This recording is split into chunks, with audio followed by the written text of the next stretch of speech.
Flogcast may occasionally contain explicit content that makes it not safe for work or for minors. It also doesn't provide an excuse to use the same words on Bay 13. Normal Big Footy rules still apply. Alright, so this is the Flogcast for round 15. Starburns from Richmond is here, and I'm joined by Geelong's Teach. Hello. Hawthorn's Penal. Hi there. Norf's Dane. Hello. And St Kilda's Cooksen. Hello. Alright, so yeah, before we begin, this is obviously due to what happened last week with Phil Walsh. This is going to be a different type of episode. We're going to approach it a bit differently and just makes football a little bit, puts in perspective, and it just makes taking the piss just It's not quite the same. So we're going to be a bit lighter this week, or at least going to try to, for as long as possible. Before we just can't maintain the positivity any longer. I'll say this. I mean, Phil Walsh, he was the man. You listen to his press conferences. Some of them were a bit different compared to what we're used to. He was definitely a character. He was someone who found beauty where many people did not. And I for one hope that wherever he is, he's with Dean Bailey and all the other deceased footballers, and they're just talking about football and watching it from wherever they are. And sharing a beer. And I think that's the thing, like, we had some fun, not really at his expense, but just on some of the things he said, because he was that character. It was amusing. Like, he did things that were interesting. The Crows as a whole haven't been interesting for a long time. And I guess the West Horsham shitfights do that to us a bit, but he was genuinely funny in the way that his enthusiasm kind of,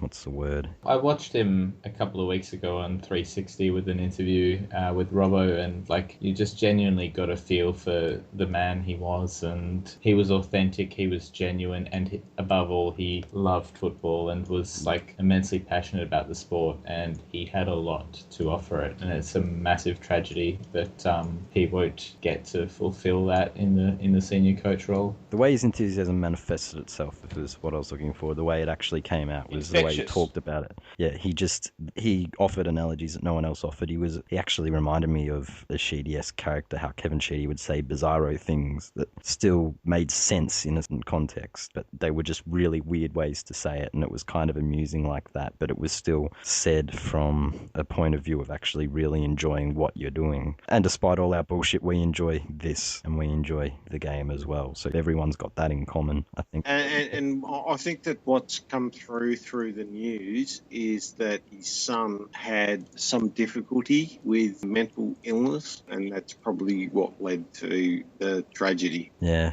it's pretty tragic circumstances, and it's sad either way you look at it.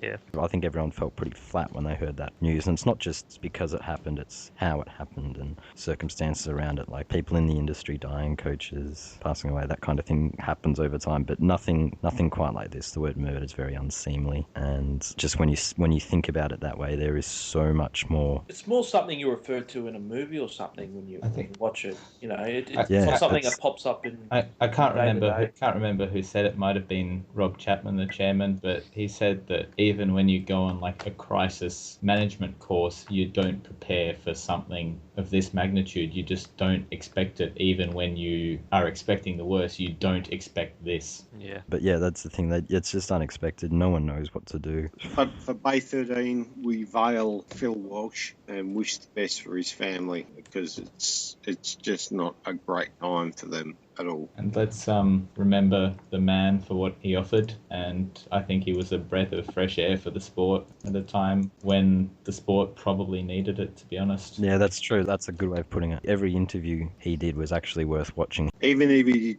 tweak his nipples. That seems like a pretty good note To end on. for mine. Finished on nipples. Yeah, where we started with him almost. But yeah, we'll begin with goo or tears, and we're going to scratch at tears this week. It's all goo. So what do we want to get gooey? Well, despite the result from my side this weekend, I've got a little bit of go. It's personal go. Starburns, your favourite player, is back this week. The stat merchant, inefficient Tom Rockcliffe. This is go purely because he's in my Supercoach draft side, and he's been sitting on the bench for most of the year. And I'm a little happy that he's back. Weird go. No, it's all right. Norf didn't really give you a reason to be gooey. No, so they haven't given me much of a reason to be gooey at all this year. Cookie, you have got lots of reasons to goo. You might have, enough goo to power a space shuttle to the moon. It's just Fantastic victory. Doing Go to the moon. Essendon by 110 points. Very few things are sweeter than that. You had the result, I think. St Kilda had the result this week that I think supporters of 17 other clubs would have loved to have had this season. Smacking Essendon. You know, that's your biggest win over Essendon ever. Yep, and boy, it was good. And you just read the main board. You got Carlton supporters that were pissing their pants. Hawk supporters. It's a result everyone can enjoy. Everyone loved it. Your side could single-handedly be responsible for the sacking of James Hird. That's how good the victory was. Yeah, that looks like it's going to happen, doesn't it? Well, maybe not now, but I think this was the day. You could finally end the modern-day version of Adolf Hitler. The Third Reich could be no the more. fall of the Third Reich. Yes. In the bunker that is Etihad Stadium. Only Hitler took a bullet to himself and ended it. Oh, James would never do No, that. he would never do that. We would just take a holiday to France. Tanya would be like, what am I supposed to do now? But anyway, who wants to go their goo next? Because we'll come back to Essendon. Because as much as we want to be light-hearted this week, there's a fair bit of boots to lay into them. Kind of light on the goo this week, guys. What about Liam Shields? He had a good game. He had a good game, but I just expect that now. I mean, he's in all-Australian form, so nothing really to get... You're fucking When's goo. Brownlow coming? I'm going to do something I've never done before and spread some goo for an opposition team, and get on the Caleb Daniel bandwagon. I really liked what he brought to the table in the Dogs game. Since Ant isn't here, I'll spread some goo over Caleb Daniel. Yeah, the midget did well, didn't he? Better watch out when he's playing us. And I can call him that because he's the only AFL player in the system shorter than me. Anyway, Teach got some goo. Yeah, I got 2 bits of goo. 2 servings. You always have to have more than one of everything. Always. Shut the fuck up, you fucking idiot. I got goo for the Tigers, who beat GWS, and they're going on their merry way. And I've got goo for the Saints, who absolutely smashed the bejesus out of Essendon. That was great. Well, I'm surprised you got goo for Richmond because we were pretty bad for a long part. But I have goo for our But last you won. quarter. I know. I have goo for the way the Hardwick gave them a spray and the way they responded, and they managed to get a win against a team that's average. But this year, that seems to be the thing. I said that last week there was a chance you would be complacent, and you were for 3 quarters, let's be honest. Well, we weren't complacent. We just weren't very good. The umpires didn't help in those first 3 quarters, but still, it was. They certainly bad helped in the last quarter. Well, yeah, but we still got fucked overall for the day. You did. You got fucked by the umpires for sure. But no, goo in that quarter, and particularly for Shane Edwards' last quarter, which was that good. goal. Is he better than Cyril? He's had a good year, actually. He's had a very good year. He will make the All-Australian squad at the end of the year. He probably won't make the team, but he will be in the squad No, for he sure. won't, you fucking idiot. Cyril will make the final 22.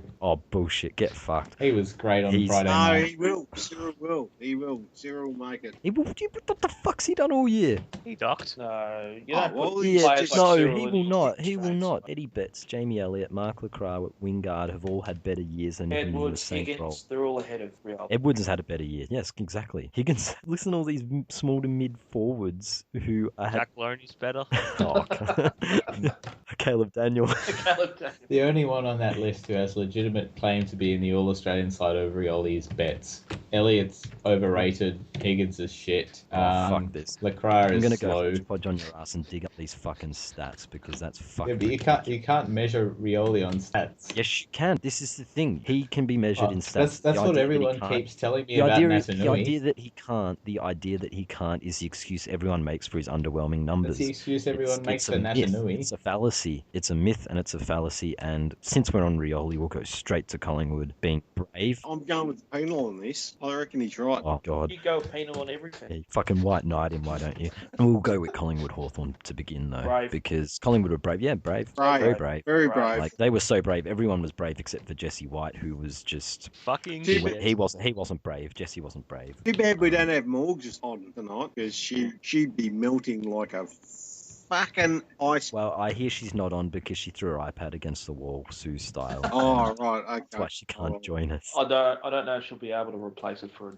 though. That's, Did you just steal one? Collingwood supporter. That's not good. But Hawthorn just know how to win when the game is on the line. Yeah. Yep. They just know how to win. It's a good thing to have. Wish we'd done that in fucking 4 other games this year, but alright. But Collingwood's kicking a goal was so shit. I know they couldn't fucking kick for shit. Hello, Jesse White.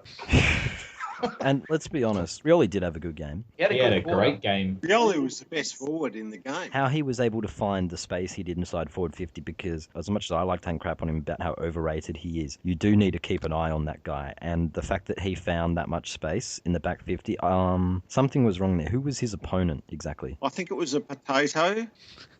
I hear his opponent was the father of Eddie's kids. Yeah, you're probably right, but it resembled a potato. So, you know. I have a question. Why don't Hawthorn play Rioli deep forward more often? I mean, you get more out of him in terms of goals, and he's probably less likely to do his hammy if he plays up the ground like he has in the last couple of years. He's certainly been spending less time in the midfield this year, probably because of the hammy thing. That's been the whole thing. They've realised they can't play him in the midfield because he gets injured. And, you know, what's the point? He only plays one quarter of it at a time anyway. Well, with Roughhead out now for a couple of weeks, Rioli at full forward will probably be more of a thing because our only other option there is Schoenmakers. Gunston's not kicking well. He's done his hand injury, so he's got the glove, obviously. It was a battle of the gloves on Friday night, and they were both misfiring. Stupid sexy clangers.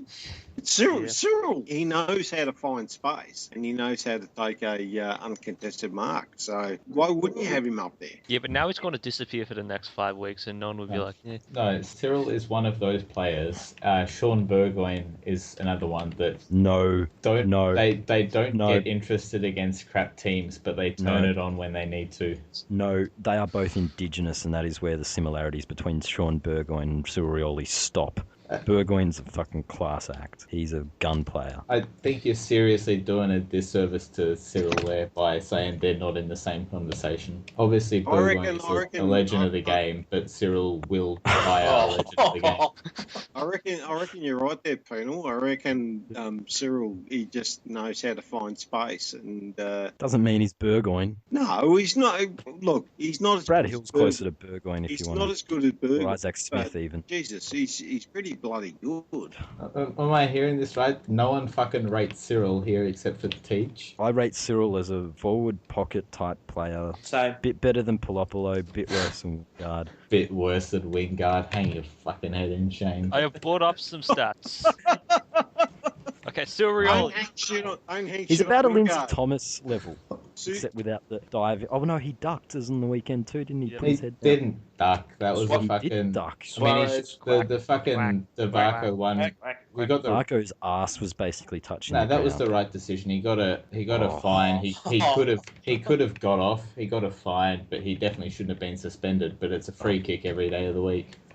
Okay, just wait. I've got some stats here. I've gone full hodgepodge. Cyril Rioli averages 14 disposals a game, 4 marks, 1.5 goals. Shane Edwards, 21 disposals, 1 goal a game. Now, who'd you rather have? Oh yeah, that half a goal a game's so big, man. Gotta love half a goal a game. Who would you fucking want in your team, Cyril or Shane Edwards? Shane Edwards. Didn't we just say that Cyril is playing less midfield and Edwards is playing more midfield? So you can't compare disposal numbers. You have to look at impact on games. Well, let's look at Sean Higgins, who's playing forward, averaging 18 disposals. All right, shut the fuck up. And 2 goals a game. Oh, well, there we go. Higo comes out of nowhere. Yeah, no. Higgins might be just about the only good thing about Norf this year. We can compare him to an 18-year-old too. Jack Loney, 13 disposals, 1 goal a game. Same disposal count, an extra half a goal a game. And since Jack Loney's a first-year player, I think I'll take him on the potential over Cyril. No, I think Higgins has got both of them covered for potential.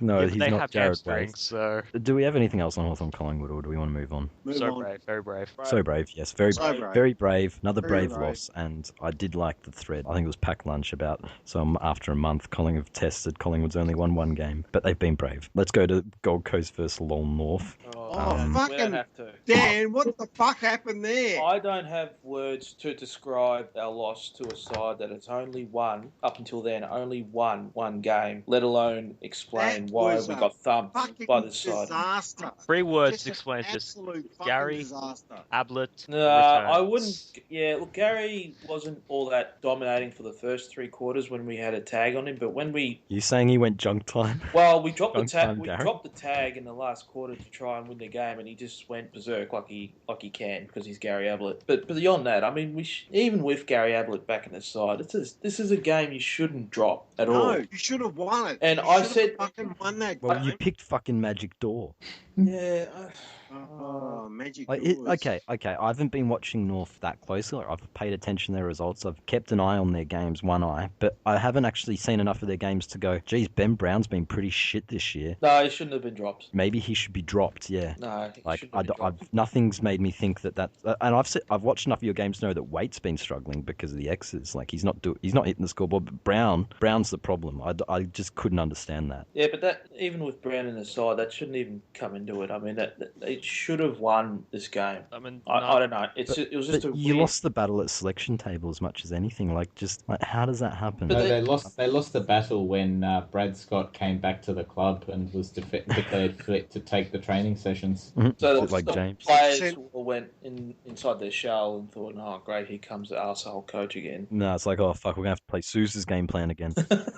I've sent the torpedo into the North bandwagon, and it's just fucking sunk and smashed forever. And Robbie Tarrant got fucking belted up. He did. Didn't he, poor new Charlie arsehole. Dixon. He got Hello, he torched. was Wasn't it Thompson? Because I switched on the last quarter to see what was going on because I saw the score and like Early on, I think it was terrible. No, it was the first 4 goals. I think were on Tarrant. Yep. The last 3 on Thompson or something like that. He had 4 goals on Tarrant before Norf just stopped. Like, that was the other thing. Norf stopped once the game was out of reach. Yep. And how much did they win by? Because that margin, I think, got bloated. 55. Quite It was 52 points or something. I think that was probably a fair reflection, though, just in terms of effort. Yeah. Oh, fuck. North. Fucking Jesus. Look, we're finally seeing why Gold Coast number 1 in the power rankings. Like, they did play pretty well for that game. Go, power rankings. But, North are very, very concerning. Like, this is the thing. We got a team who made the prelim last year. They're not as good as the other team that made the prelim last year in Port. Hello, Northern Lights. But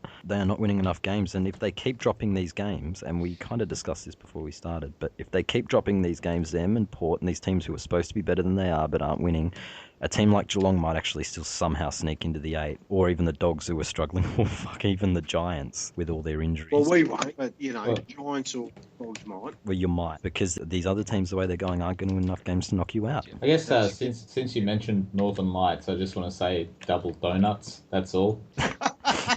But yeah, anything else on North versus the Gold Coast? Look, it's great to see Ablett back. Like, he was a little bit timid in some of the way he went about it, and he got up a bit gingerly when he got tackled, but he 30-3 because he's better than Matthews. 30-3 in his comeback game. Hodgepodge couldn't find a stat for Matthews in a comeback game that remotely matched a 30-3. So yeah, but he was very good. Even though he wasn't very good, he still racked up the numbers and racked up the influence. Oh. He's going to build up. To add. Terrible game to watch. Well, let's go to a game that was great to watch, even though the margin was over 18 goals. Very enjoyable game. I mean, beautiful way to spend a Sunday afternoon in Melbourne. Oh, wasn't it? Seeing the fucking cheating cunt team called Essendon Bombers get the everlasting shit kicked out of them. You didn't get the same experience that those of us who watched on TV got, because those who watched it on TV every few minutes in the second quarter got to see James in the box sitting there with arms crossed looking confused, or arms behind his head, or playing with his magnet board, which I don't know what he was doing, because the way modern football's played, do magnet boards even serve a purpose anymore, or was he just trying to look busy? Has he been sacked yet? No, but it'll happen. They're getting angry. You'd have to think so, wouldn't you? Hitler eventually fooled. Yeah, they're all jumping off. They're throwing their memberships in the fire. Oh, I saw that. They're going apeshit on Twitter. They're abandoning Hurd, actually. They're not standing by him anymore. I mean, no, they are not standing by him. They are fucking off at 3/4 time. There's a few that are, and the few that are just as funny as the ones that aren't. Yeah, well, the ones that are the true believers. They're the ones who drink the Kool-Aid first. Kool-Aid junkies. Yep. Yeah, it's actually glorious the way it's happening. This is. I mean, how did Joe go? Surely's got to get sacked before the end of the week. Well, the players aren't playing for everyone. You can say as much as you like that, the players love Hurd. Well, the players at Carlton supposedly loved Mick Malthouse, and we've all seen since John Barker got put in charge that obviously not the case. We all love the leader. Like, yes, we love the leader. Please don't drop us. But he's picking teams with fucking James Gwilt in it, and Kavanagh, and some of these spuds we've been talking about. I mean, it's good to see James Gwilt still play for us. I didn't actually know that, but he kicked it straight to Josh Bruce. And that was I mean, funny. nothing against St Kilda. I really like St Kilda. And St Kilda have a handy young side coming through, but they shouldn't be beating anyone by 18 goals. I love the dig from the commentators. It was like they're not even getting belted by a great team; they're getting belted by last year's wooden spooners. It was a slight dig at St Kilda, but more of an indictment on Essendon to say, look, this is where you are. Look how shit you are. St Kilda are coming. They are definitely coming, but you don't beat. What have you got a whack on them, Freddie? Look out, Cookie. Next year he's going to be on your wagon. Ugh.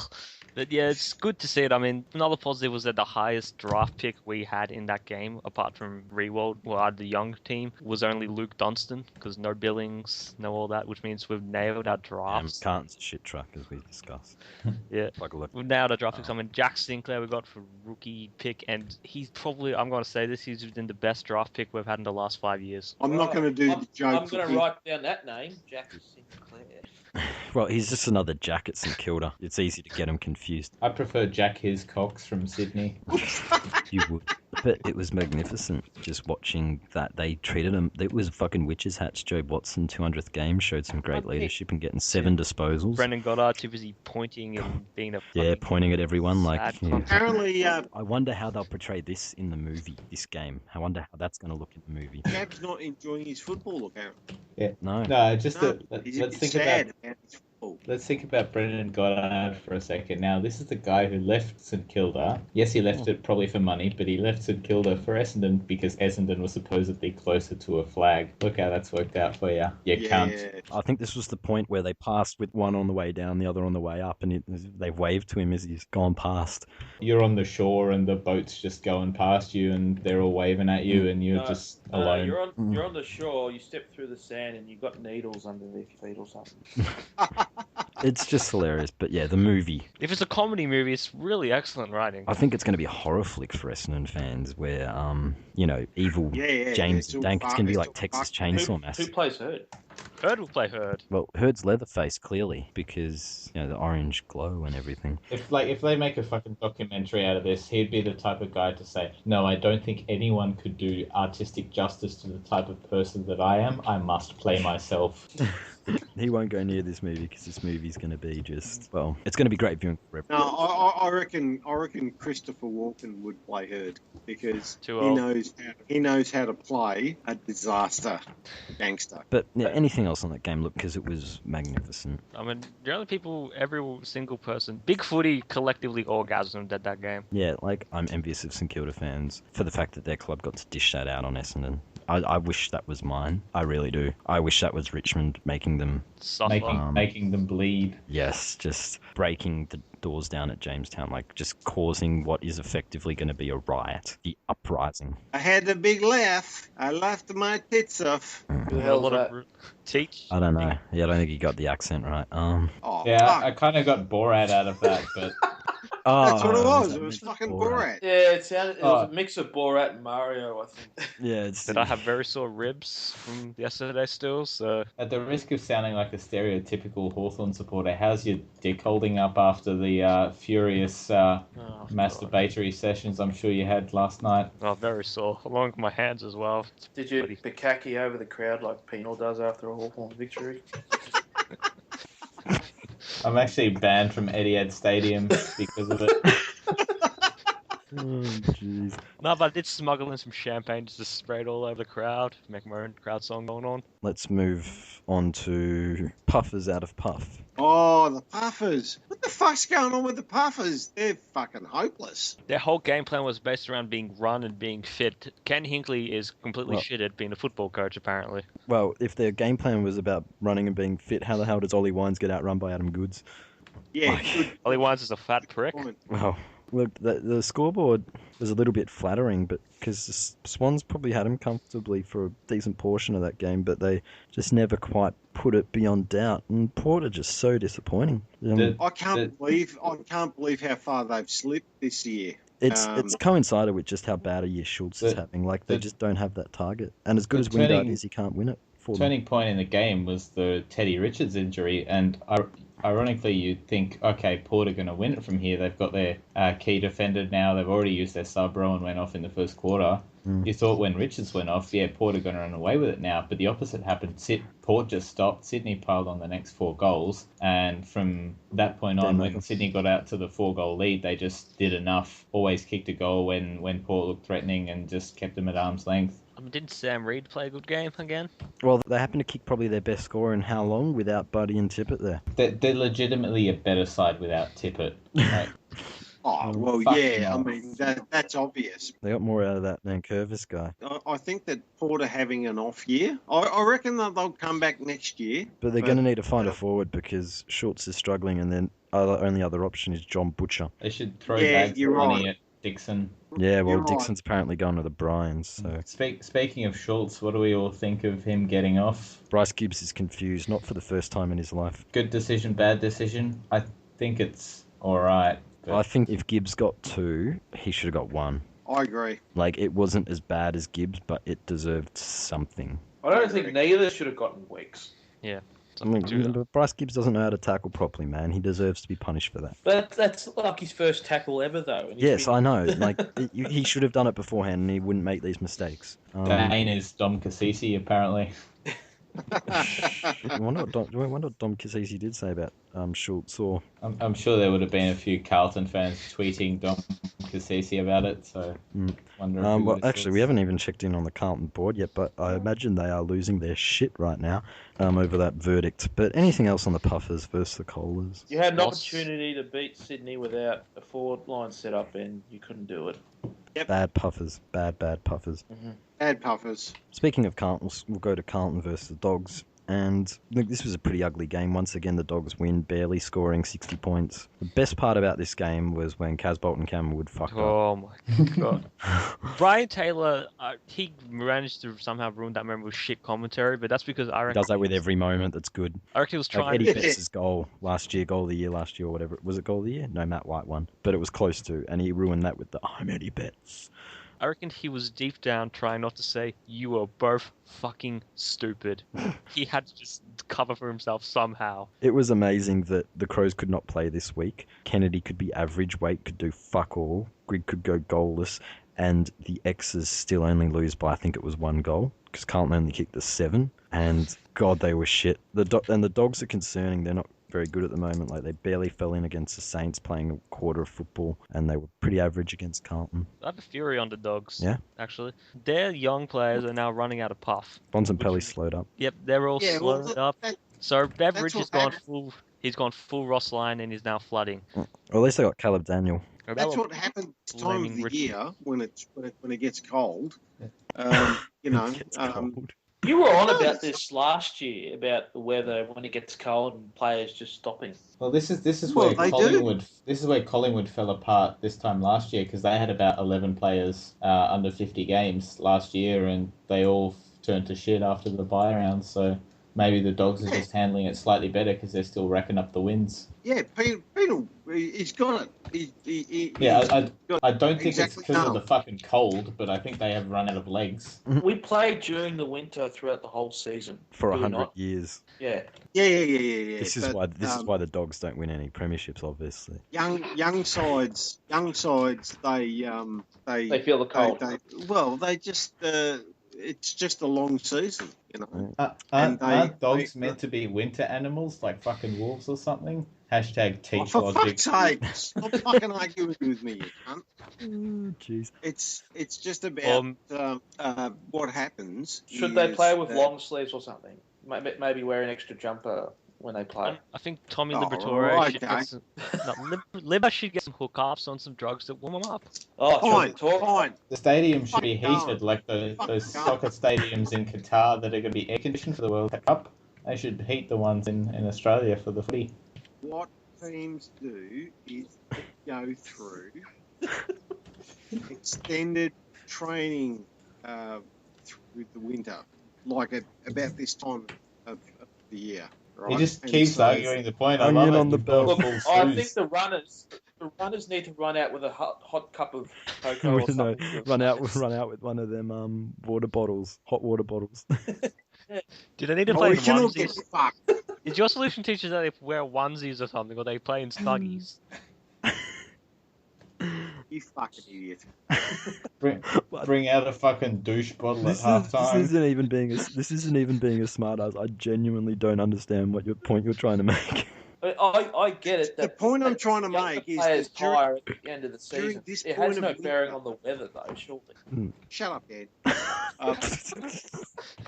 The point I'm trying to make is that clubs go through an extended training load at this time of the year. Okay, great. Why didn't you say that 15 minutes ago? Yeah. What's the point of the weather, though? Well, You're bringing winter and shit. I mean, winter is coming. I mean, you're bringing that stuff into it. I got nothing. Peach is as confused as Bryce Gibbs. Ooh, this episode's called Confusion. It's just that this time of year they go through an extended training program. That's Okay, that makes sense. But what's the relevance of the weather, though? It being cold and all that. There is no relevance. Fucking not even Roby would try and go down this road. Oh, go and get fucked. Speaking of young teams struggling in winter, Richmond rolling the Giants. Look, it happened. We've discussed it a little bit. We're pretty average for 3 quarters. They were okay. Yeah, you were lucky, but man. Not a whole lot to say apart from the fact that I'm just glad they got out of jail in a game we're expected to win after not playing very well. Like, normally we would lose that game. I think you've had a dose of plugger logic, Starburns. What? Blaming the umpires. No, we got fucked. We got genuinely fucked, and I don't say that often. That was the worst one-sided display of umpiring since Geelong were gifted that Fremantle game last year. That's how far back I can remember a game that bad. Friday night was pretty bad too. I didn't think Collingwood were brave because they had it fucking handed to them by the umpires. Rioli got a free kick for ducking at a crucial stage. But no, he didn't. Yeah, well, stop being a bitch. I mean, we're not talking about Collingwood or Hawthorn anymore. No, we're talking about Richmond and GWS. Glad to So get out shut that up. game. Disappointing that Marich is suspended, and I hope that Hardwick actually goes a sensible option next week, and Ruck's tie victory is the number one. Sean Hampson, here we go. No, Sean Hampson, fuck off. He's injured. Fortunately, he's injured, but he can still fuck off because Vickery was actually probably one of the better ruckmen on the ground when he was in the centre. He's developing. I'm very reluctant to say this because it's Ty Vickery, but he's developing pretty okay this year. Like, he's kind of done a weight, except that he's actually realising it now. I'll say GWS look very concerning without Shane Mumford. Well, that's not all they're missing, though. Maybe the younger struggling players struggled in a cold, wet weather. So can they do it on a cold, wet yeah, day shut up. MCG? They were struggling. Like Toby. What about Toby Green? Oh, that's not He's good. a floor spitter. Yeah. Do you reckon you'll appeal the fucking marriage one? Because I didn't think there was a lot in it. I think he probably would get that. Like, if you see the replay, he sees the player coming and he thinks he's going third up. He sticks his arm out to stop him and he collects him high. And I think the fact is he knew he was there and that's why he stuck the arm out. And at that point, it's irrelevant whether he meant to get him high or not. He got him high. And yeah, 1 week seems pretty fair. So that means he's fucked. Yeah, like I would out. gladly take 1 week and ruck with Vickery instead of risk 2 because next week we do only have Carlton after all. So, they've got Cameron Wood. He's a plotter. Around the ground. He's not going to hurt us, but yeah. Oh, the great fucking Hampson versus Wood battle. It's not fucking happening, man. If Hampson plays, I'm not going. What if Hampson kicks 10 goals? No, fuck it. He's shit. He will not play. And anything else on Richmond GWS? Nope. West Coast rolled Melbourne up in Darwin. It was actually a reasonably decent game considering it was played in the humid conditions, but I didn't watch a second of it because I was watching Carlton Comedy of Errors. I did not watch a second of that game, but I wasn't surprised at the result. I thought Melbourne would give a better account of themselves, like to kind of roll over meekly in the last quarter. The way they did was quite poor. West Coast look pretty decent to a top 4 split finish. Yeah, they are looking, and they're the only one, like, this is something that bothered me. Kept hearing the whole discussion around that you need to be top 2 in a home final to play in the grand final to have a premiership chance, and how Hawthorn needed to beat Collingwood.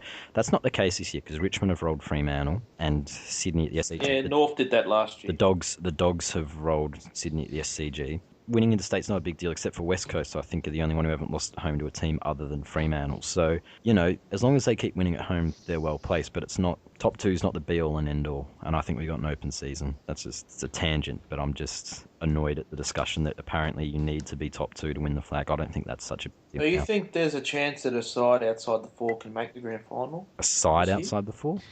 Yes. Maybe. I don't think Maybe so. if Hawthorn somehow fell away and missed the four. Well, that's but no. Otherwise, I would say no. The team that did it last time, Adelaide, they had a side full of superstars. And that was with the bogus old final. Yeah, I think you have to have a shot at a week off to do it. I think the week, not many teams make the grand final without having the week off. So I think you at least need a crack at it in the first week and then win if it's away, and then especially if they get the prelims at their home ground. You need the home prelim and the week off, I think, to really be in it. You got to flip the rankings if you finish third or fourth. You got to get yourself in one of the top two spots from that game. You can do it if you finish third or fourth and travel in week one. I think Sydney did it in 2012. They went to Adelaide and beat them. That, yeah. Fremantle beat Geelong in 13 and made the grand final, so it's possible to finish third and fourth and win it, but the home prelim is big, and obviously the week off is probably the biggest factor. They're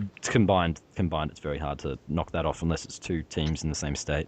Let's go to, speaking of Fremantle, we'll brush over Fremantle. They just fell in against Brisbane, and, well, we picked it, didn't we, Teach? We picked it. Pav would kick goals against a weak opponent, and he would ski. But they are still very concerning because they do not look like a team who can put away a good side. They've now lost to Richmond since that game. They've fallen in against the Gold Coast Suns, and they've fallen in against Brisbane, who are two bottom teams on the ladder. They just can't kick a big score. That's their problem. That's always been their problem, even when they've had form. That's Ross Lyon. But that's Ross Lyon coaching by design. I think now they actually struggle to kick those scores. Like, even though it was wet, they struggled against Freo, and he puts his cape on with his skis now. Exactly. You could run a finals predictor on Pav's goals this year and just about be spot on. He just got the skis out at 3/4 time and revved the boys up and said it's Wharfie time to ski. Water skiing.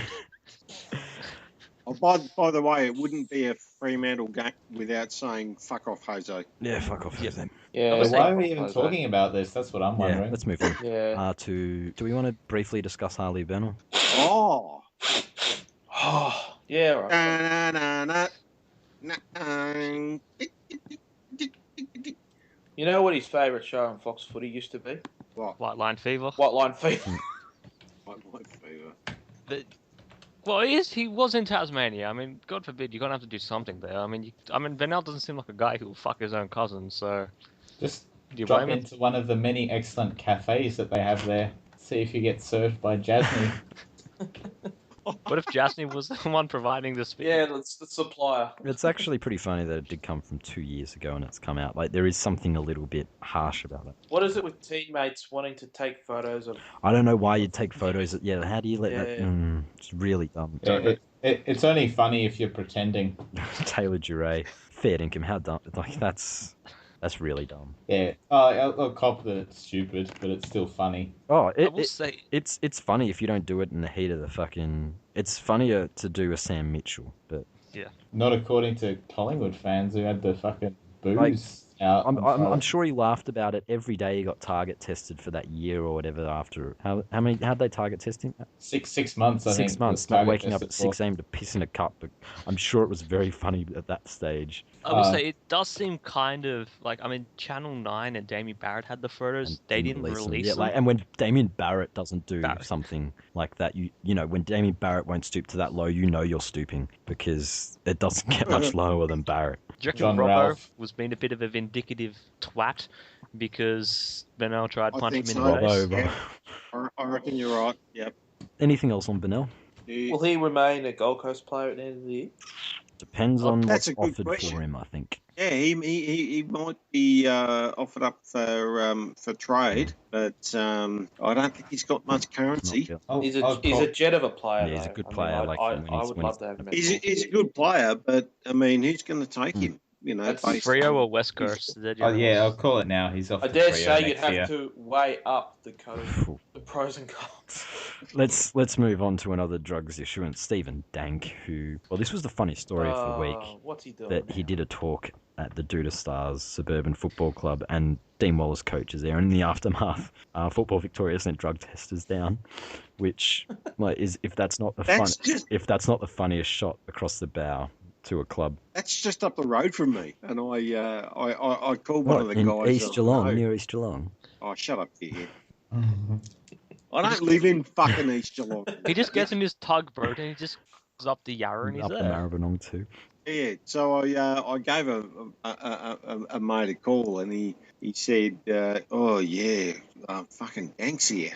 And I said, "Well, is that good? Is that good for the club?" And he goes, "No, I'm not really sure." And then, sure as shit, it's all over the fucking news. Yeah, well, this is the thing. This guy is a grub of a human being. He's a terrible, terrible bloke, and I don't think any sporting club should be paying him to be anywhere near them to talk. I don't think we want. Does anyone really want to hear pay that guy to hear what he has to say when he won't talk to Asada? I think James Hird wants to hear what that guy has to say. Yeah. Why local footy clubs do this is because they make a profit out of it. I know, but it's really they didn't actually pay him. He was just there on the invite of He's done a few the sportsman president. days at clubs though. Like there's something not right about that. But I find it really funny that he turns up and then straight after threatening to sue, all of a sudden down come the drug testers, and I reckon wherever he goes, they will follow now. I didn't really care because the Stars, they're back at cunts anyway. That's good enough a reason to move on then, I guess, unless there's anything else on Dank. Nope. Question time now.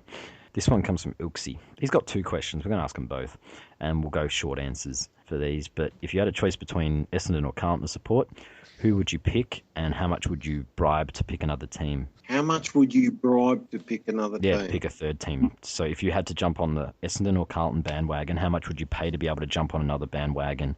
Or which of those is the worst? And I would say I would probably rather be on Carlton. I'd rather be on Carlton, and so I've got to put up money to get on another bandwagon. Is that right? Yep, I would pay about as much as James Hird got for his holiday to jump ship. Yeah, fair enough. Yep, I'm with you for that, and I'd jump on St Kilda or Richmond. No, it doesn't matter who you jump on. I would pick Carlton because they're less reprehensible and disgusting than Essendon. And I would give up all of my $9,000 suits to be able to jump off to someone else. Yeah, I would go for Carlton as well. They're in a better place. And I would give up... Oh, fuck, I'll just...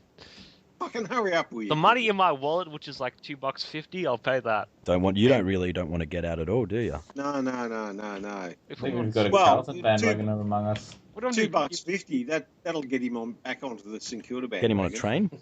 You get me on the Norf bandwagon because I'll buy out the club. Get him on a steamboat in East Geelong. Dan. Oh, jeez. Well, what's the lesser of two evils in this? I mean, you've got Carlton's tanking and salary cap. Well, you're a North supporter, cheating. So you're supposed to hate Essendon because of the rivalry. Yeah, and then you've got Essendon's recent Asada shenanigans. Oh, God. All right, I'd go with Carlton. They should pay us to support I feel them. dirty saying that, but I would go with Well, Carlton. and how much would you pay to avoid picking either? Two 19-inch TVs. Not all North supporters are like that. You'd sell your paver. Yeah, I'd sell my paver to get off. But second question, this one's also from Ilksy. Who of last year's prelim finalists, Norf or the Puffers, is more concerning? Will either make finals this season after so much crowing? I'm going to say Norf are the more concerning because at least Port have a future, Norf have no youth. And neither... I disagree. I think the Puffers are... Puffers are fucked. You're kidding.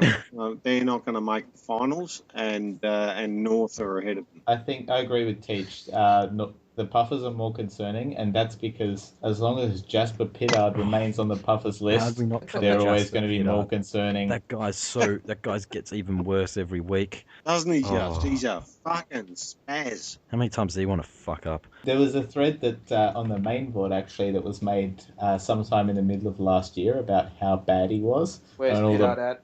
Yeah, all the Port supporters leapt to his defence, and this was in the middle of last year, and it got bumped this week, and strangely enough, no Port supporters around this week. Oh, how surprising. Last question. This one is from Jose. Other than your own club, which club would you like to see win a premiership?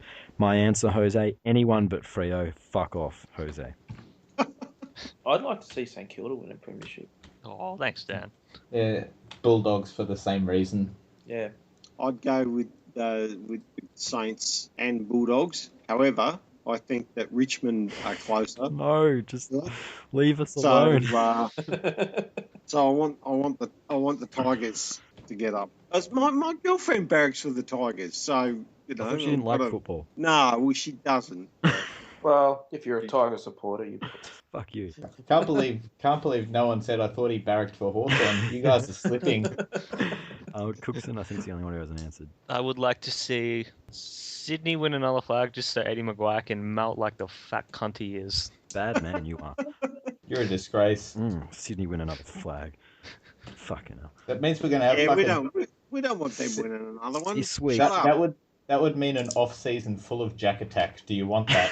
No, we don't want that. We don't want that. No. No, I like to see Geelong win a flag because then Teach will be wrong and that'll be funny. Let's go to this week on the Bay. Thread of the week. I think our favourites are a couple of old vintage threads that got some timely bumps this week. Yep. Darndest Things and Norf. Anyone going to nominate anything else? Darndest Things was really good. I'm going to give North one my tick. Darndest Things. Bayer's work was fantastic, trolling Melty Marty and a couple of the others with that Nathan Carroll Twitter account. Yeah, I'm on Darndest Things. I'm on Darndest Things, but a very, very close win. Although the mod application thread's not bad. I must admit, Hadouken's meltdown thread was very good. And yeah, since we've given out honourable mentions, I think it got mentioned earlier, the packed lunch thread about did the pies really pass the test was pretty good as well. Yeah, but Darndest Things or North? Darndest Things. Darndest Things for me. Yep. Darndest Things. Flog of the week. Look, we mentioned Hadouken, and it's taken 2.5 years for this meltdown. So I'm going to give him a pass on that personally. I don't know about you guys, but I just don't have the heart to give him Flog of the week after that.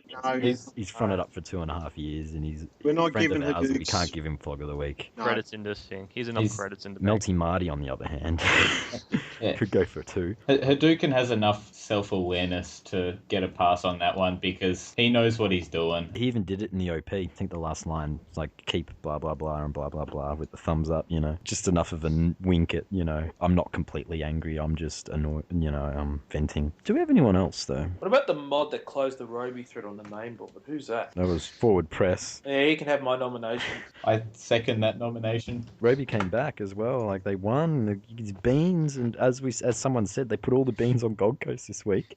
That was the deal. The remaining beans went onto the Suns, and the Suns collected, and Roby's, I think, back in the black. So you want to give it to Forward Press? Yeah.